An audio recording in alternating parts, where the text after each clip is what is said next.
Hi, Assalamualaikum warahmatullahi wabarakatuh. In this video, I'm going to explain more about the common terms such as the idea of empty set or the idea of cardinality of a set. Alright, so we're going to start off with what is empty set. Okay, so an empty set is a set that has no elements. It is also known as the null set. And mathematically, it can be represented as either using this symbol or this one. So note that empty set, which is this one, is always a subset of every set that is given to you. Okay, and why is that so? So I'm just going to explain the idea of this by using a contradictory argument. Yeah. Okay. So first of all, let us recall what is the definition of subset. So how can we say that a certain set is a subset of another set? Now recall that the definition of subset says that if A, sorry, let me just try this again.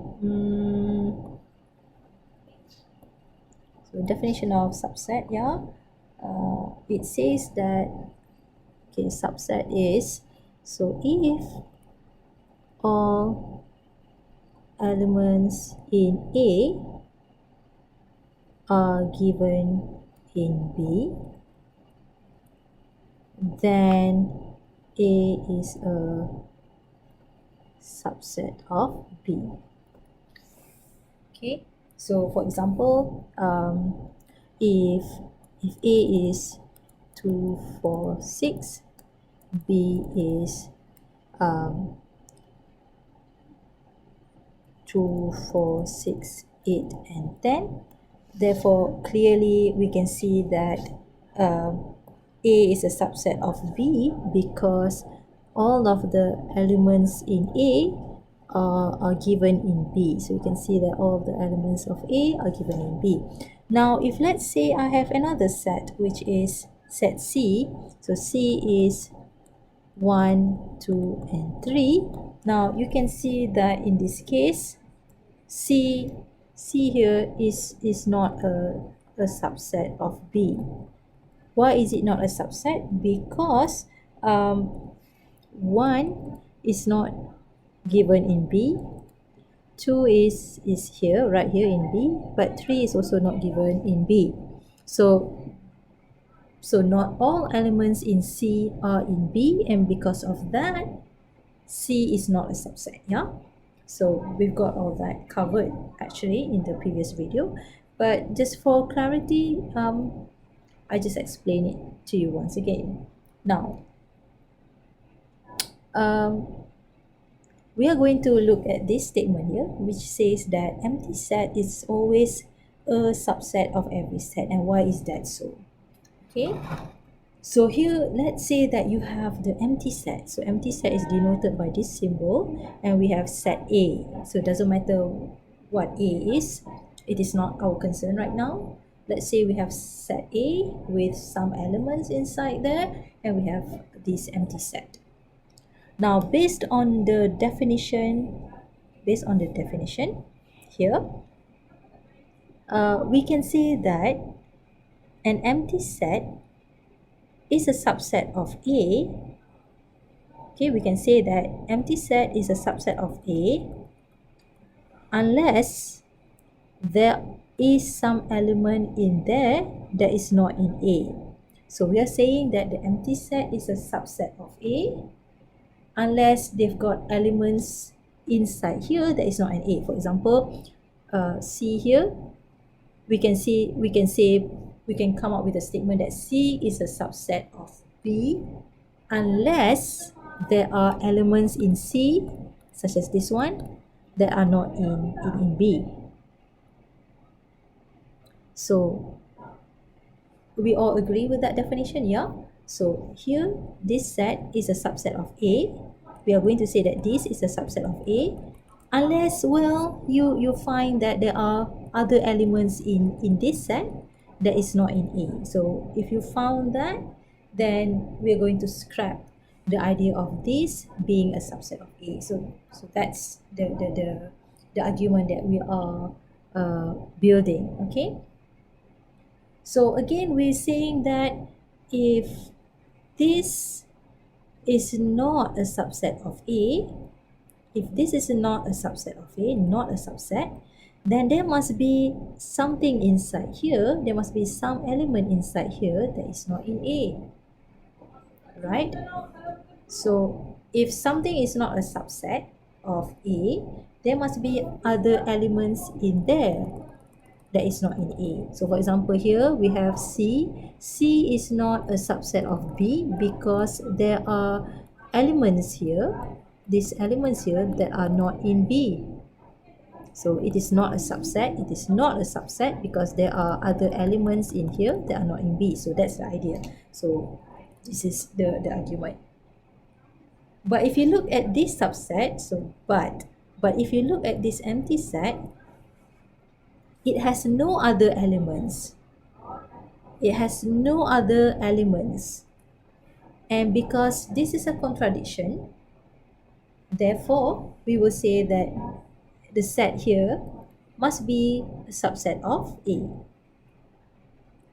Okay, so this is by contradiction. We will say that since there is no other element, then the empty set here must be a subset of A. So maybe it will take some time to think about it. So just go again and hopefully, this idea is able to be processed after you think about it again and again. Yeah? All right, so let's just move on to the next slide. All right, let's talk about cardinality of a set. It refers to the number of elements in that particular set. So we are talking about the number of elements, and therefore if A is a given set, then the cardinality of a set is mathematically represented as this symbol. So this is the number of elements in set A, or sometimes we use this notation.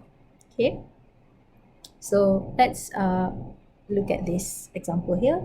A is this set which contains -4, -2, 0, 2 and 4, and therefore the cardinality or the size of set A is 5 because we have 1, 2, 3, 4, 5 number of elements, and we can write it down as either NA is equal to 5, or we can use this notation is equal to 5. So cardinality is the same thing as the size of a particular set. Now we are going to move on to the definition of equivalent.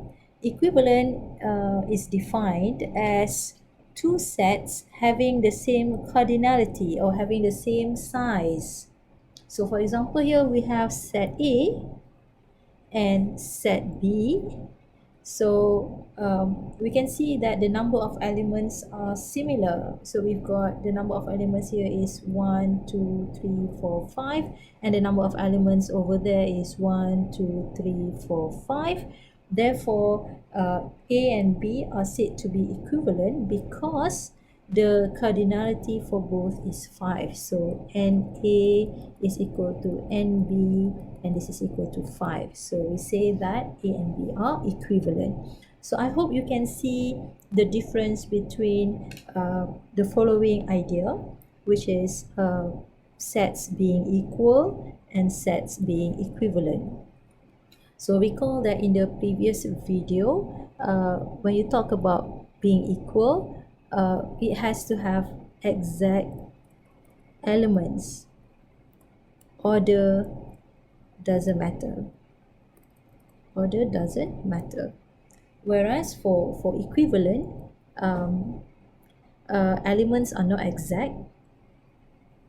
Elements are not exact, but size must be the same. So size must be similar. So that's the idea of equivalent and equal. Now if you want to think about the mathematical notation, in fact, when you say that A is equal to B, so we use this notation, no? Okay, so this is equal. But if you say that A is equivalent to B, so that is this notation, equivalent.